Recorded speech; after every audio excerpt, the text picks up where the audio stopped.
Yo, Xdil here, and today we're gonna talk about the top 10 beginner mistakes you must avoid in Ni no Kuni Crossworlds. First mistake is not being sure which class to main. If you are not sure which class you're going to main, you might end up making these mistakes like upgrading your weapons, crafting some weapons, pulling in the equipment gacha, which might give you a weapon. Now you might get lucky and get a 4-star or even just 3 stars, or they're pretty good even early game. And if those end up in a character that you're not gonna end up maining, it's gonna set you back by a lot. Sometimes you won't be able to recover unless you make a new account. So really just pick the class that you really like in the beginning, do some research, maybe watch some gameplay footage, or try out all the classes before doing any equipment crafting or weapon crafting, specifically any equipment gacha and any weapon upgrades. Gotta be sure of that, because you might end up with a swordsman 4-star weapon and you don't even like the swordsman anyway. The next mistake is upgrading too early. When you start out the game, the 1-star weapons that you get from the quests are enough to carry you through the game from level 1 to 30. When you're doing questing, you're gonna get enough drops so that you can craft some weapons, craft some armor, and even do some free gacha pulls in the equipment gacha, and then you'll be able to get some 2 stars and 3 stars. You don't need to upgrade any of these until around level 30-ish. The reason for that is when you check your records and you go to collection and codex and achievements and record all of these 4, these are gonna give you so much stat rewards that it's gonna carry you through the game. You're gonna get some HP, you're gonna get some attack, evasion, accuracy, crit stats, all of these here. You'll be able to pull some familiars, and you won't need to upgrade any of your low star equips, because those are just gonna be a waste. You're not gonna be able to use them late game. They're gonna be at resource sink that you won't get back. So try to upgrade later around level 30-ish when you start hitting a wall. Now mistake number 3 is related to mistake number 2. It is when you finally get to that point where you're upgrading your 3-star weapons, and if you got lucky you may have a 4-star weapon, and then you're starting to upgrade them. This also goes the same for armor, not just weapon. The mistake is feeding all your 1-star equipments. You don't want to keep feeding all your 1-star equipments because number 1, they don't give a lot of XP for your, for example, 4-star weapons. If you put a 1-star equip on it, it just gives what, 1%, so it doesn't give a lot of XP, and you should be awakening them to at least awakening 3. So as you can see here, we have an awakening 3 1-star, because again, if you go to the records and collection and you scroll all the way down here, you'll be able to see that there are awakening entries for all weapons, even 1-star, 2-star, 3-star weapons, all of them. For example, this one, you get 128 HP for doing an awakening 3 1-star sword.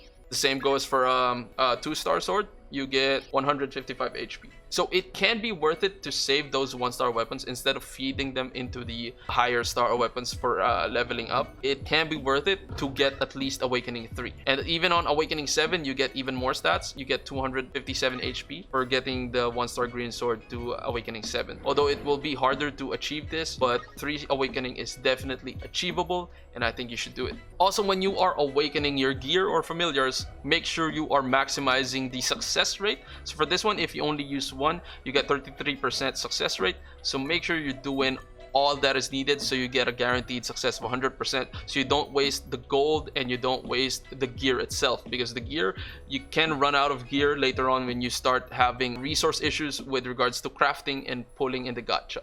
So the next mistake is similar to the last one, which is feeding all 1-star familiars. So in the same vein, 1-star familiars don't give a lot of XP when you feed them to higher star familiars, and it's much better if you get these collection rewards right here, familiars. So similarly for familiars, you get bonus stats for getting awaken 3 on each familiar. So for 1-star familiars, very much worth it to get at least awakening 3. You get plus 15 defense for the thorax, and then for the pipsqueak, you get plus 8 attack. Very achievable, I think, but you can hold off on doing that.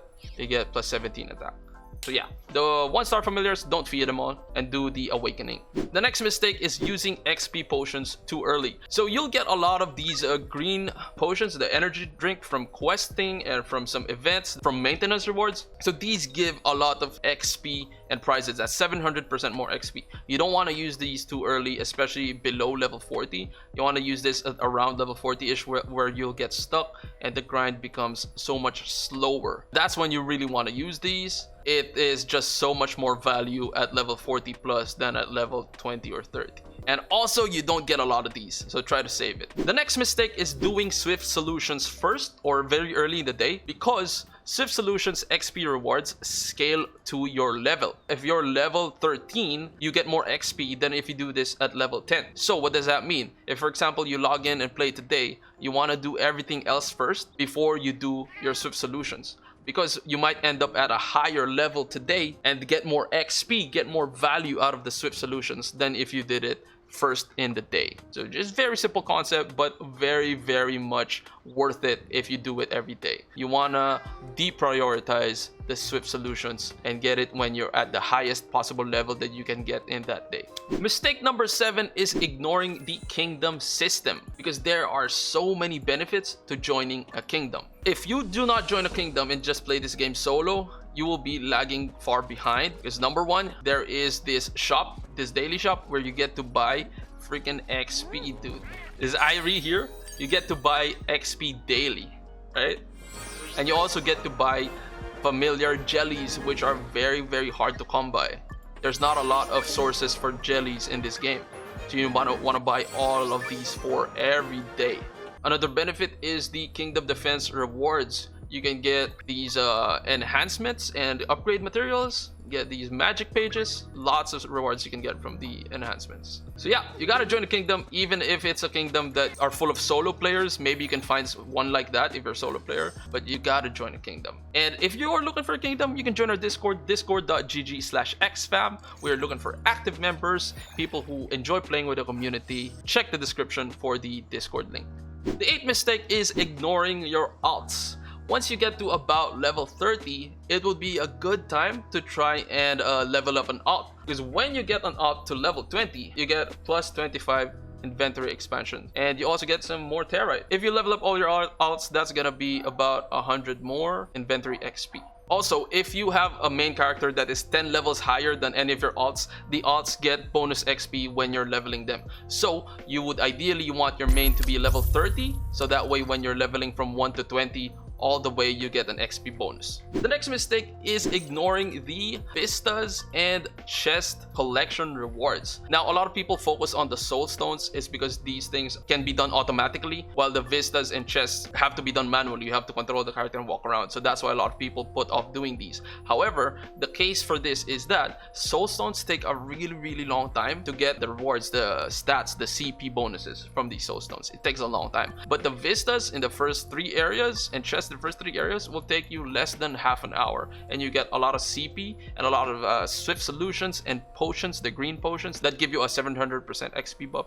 So these are very much worth it for a massive boost in CP for free. You don't need to use any resources. You can do it up to Serene Forest. It's still easy up to Serene Forest, but after that it takes a longer time because there's a few channels and you have to compete with other people to get the chests. Just do the Vistas and the chest, easy CP. And then the 10th final mistake is not maximizing the world bosses and the field bosses. When these come up, people usually just do them once and they're done. Usually they're looking out for the accessories that you can get, like this one from the field boss and world boss. But what a lot of people tend to forget is that you also get the medals. And the medals will allow you to buy these skill books, which are very important for you to be able to become more useful in all of the other content in the game, like Kingdom Defense and PvP and all other PvE stuff. Like this one for the swordsman, it gives me a defensive field which buffs the defense of everyone in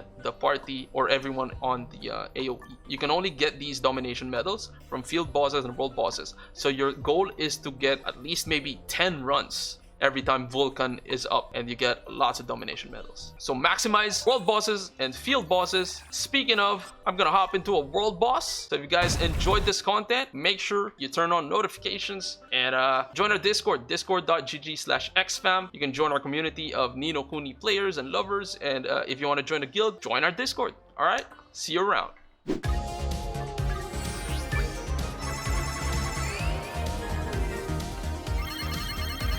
Oh, bro! Today is my day, dude. Holy crap. Holy crap. What? I am on fire today.